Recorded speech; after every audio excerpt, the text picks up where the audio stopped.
Hello viewers, myself Harikanta Chaudhary.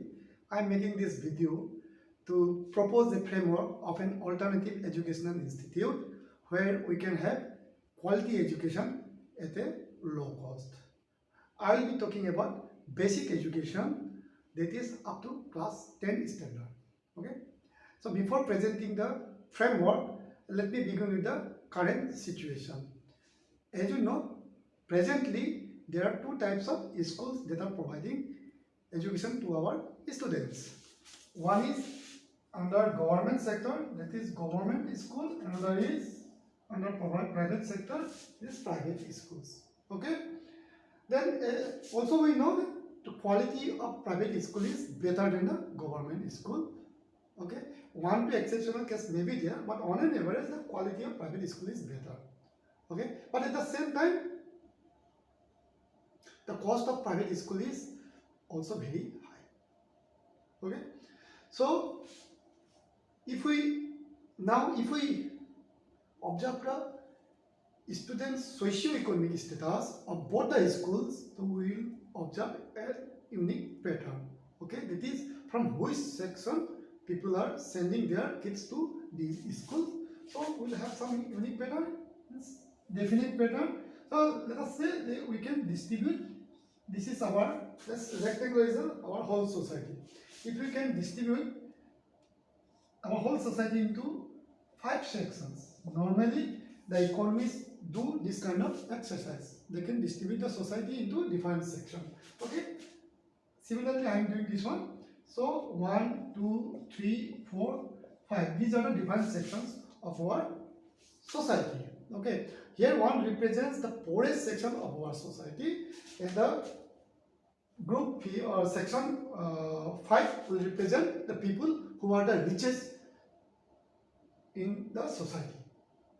Okay.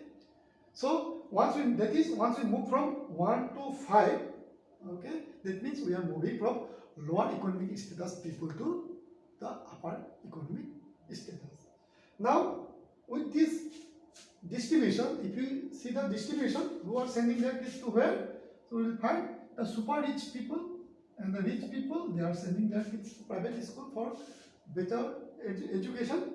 And if we observe the poorest section of the society, they don't have options, they are sending their kids to the government section.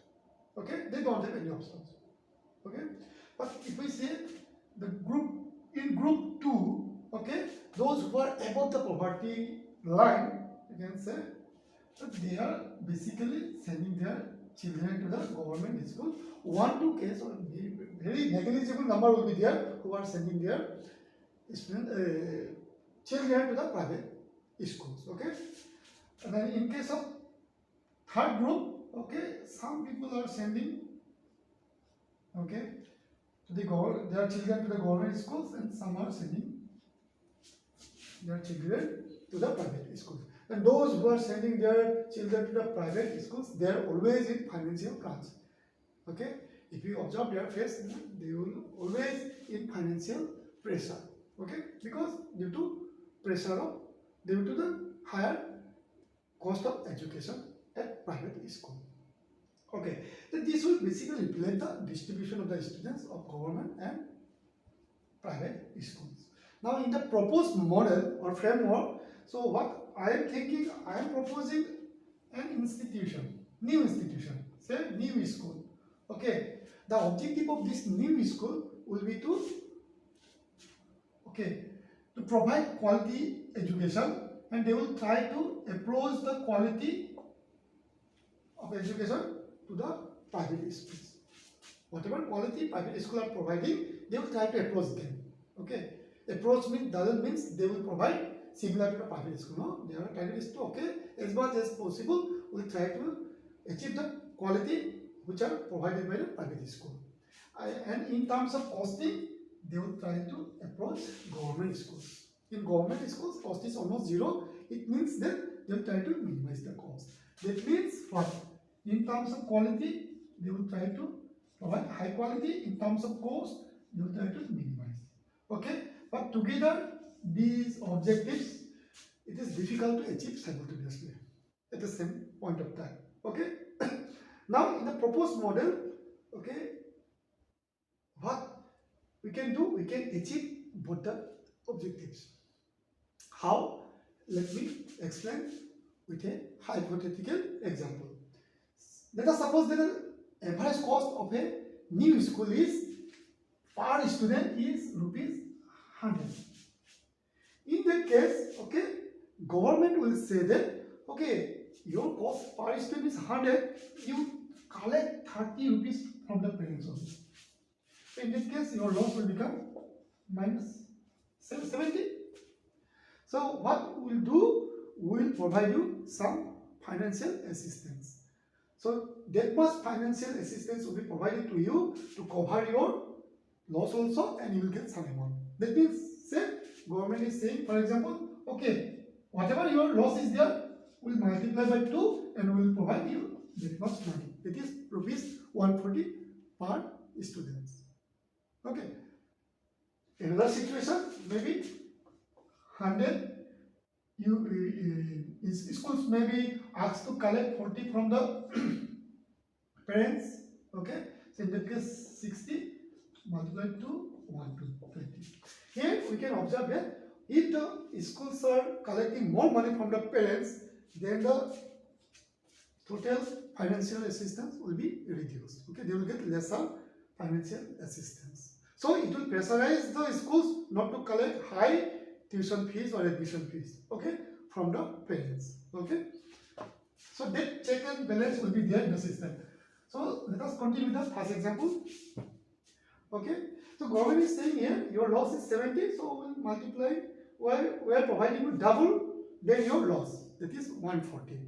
But with one condition. Condition is that you won't get this 140 rupees directly, because we are going to link your performance with your debt assistance amount. That means if you perform 80%, that means what? We will multiply that maximum amount, whatever we have promised, with 0.8. That means in that case, you will get 112 rupees. If your performance is 50%, so we are going to multiply your that total amount 140.5. That means you will get only 70 rupees, which will be equal to your loss. Okay, that means if your performance is low, you will get lesser assistance. If your performance is lower than the 50%, in that case you have to bear the loss. Okay, so or if your performance is 100%, so in that case 140 multiply 1 equal, in that case you will get 100%. Whatever we have promised, you will get that much. So these performance will be linked to your assistance. How much assistance, government assistance you are going to get, it is directly linked with your performance. Okay, so there is no law. Government cannot decide how much you are going to do. You want to get more, perform well. So as the performance, okay, accordingly you will get. There won't be any interference from the government. For improving performance, you can do whatever you want to do. Okay, so this system will compel the new schools to perform well. Got it? So in this process, the average, on an average, the quality of education will increase. Okay. Now, here the major challenges arise. How to measure this performance? Okay, 100%, 80% people how can measure? There may be different solutions. What I am thinking one simple solution. Okay, we are saying some schools are providing quality education. Please find out which are the institute. Okay, out of the best institute, try to find out 4 or 5 schools. Okay, then say in this new school, say in class 5, in 5th standard, there are 50 students in the new setup of school, new schools. So arrange one exam annually at the end of the year for these 50 schools and calculate what is their average score. Okay, say average score is 70%. Got it? Now same question paper, you have to, with same question paper, you have to arrange another exam for the schools, those who are providing quality education. Say school J is providing quality education as per our information. Okay, for them collect 10% or 20% people randomly from those schools. Okay, then arrange the exam, whatever questions paper you have given to these schools. So also for these school, arrange the exam only for their questions and calculate for them also what is their average score. If you find that these schools who are providing quality education, if you calculate, say their performance is 90%, their students average score is 90%, then you can create an index. Whatever we are saying, this value, we can create index that is considering the performance of the best school, okay, as the benchmark. That means what? You divide the 70% marks of the new schools with 90. In that case, their performance will be 60.66, that is 66 performance. Then how much they will get? Just multiply 140 into 66 because they are performing 66%. Okay, so whatever the value will be calculated, that will be the assistance.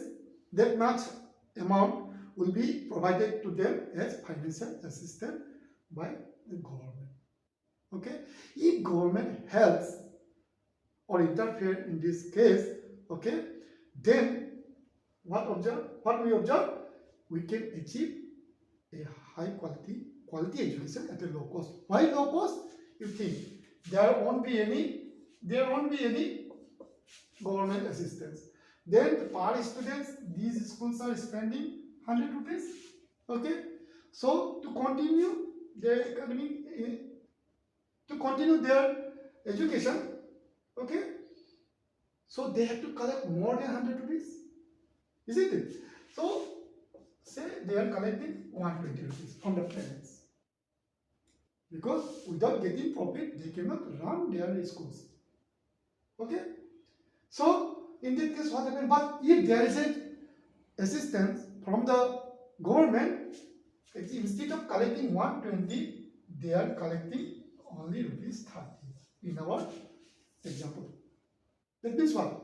Cost of education is reduced from 120 to 30.